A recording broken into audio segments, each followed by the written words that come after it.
नमस्कार मित्र हो, सक्सेसफुल फ्युचर बिगिन्स या यूट्यूब चॅनलवर मी प्रतीक तुम्हा सर्वांचं हार्दिक स्वागत करतो. मित्र हो, आजच्या या व्हिडिओमध्ये आपण भारतामध्ये दिले जाणारे विविध पुरस्कार व त्यांचे स्थापना वर्ष पाहणार आहोत.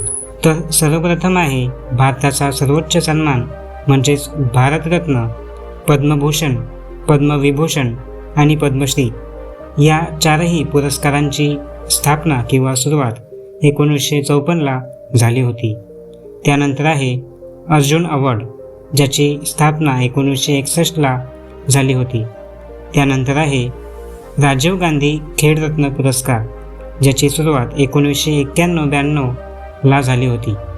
परंतु त्यानंतर 2021मध्ये या पुरस्काराचं नाव बदलून मेजर ध्यानचंद खेलरत्न पुरस्कार असं करण्यात आलं.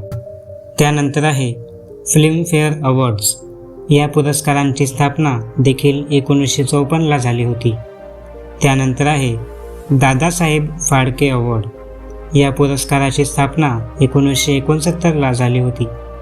त्यानंतर आहे लता मंगेशकर पुरस्कार, या पुरस्काराची स्थापना 1984ला झाली होती. त्यानंतर आहे परमवीर चक्र, हा पुरस्कार भारताचा सर्वोच्च सैन्य पुरस्कार म्हणून मानला जातो.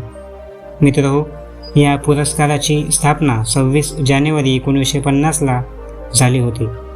मित्रहो, हे होते भारतामध्ये दिले जाणारे काही मुख्य पुरस्कार व त्यांचे स्थापना वर्ष. ही माहिती, हा व्हिडिओ तुम्हाला कसा वाटला आम्हाला कॉमेंट बॉक्समध्ये नक्की कळवा. आणि अशाच प्रकारचे नवनवीन माहितीपूर्ण व्हिडिओज पाहण्यासाठी आमच्या चॅनलला सबस्क्राईब करा. भेटूया मित्र हो पुढच्या व्हिडिओमध्ये. तोपर्यंत नमस्कार.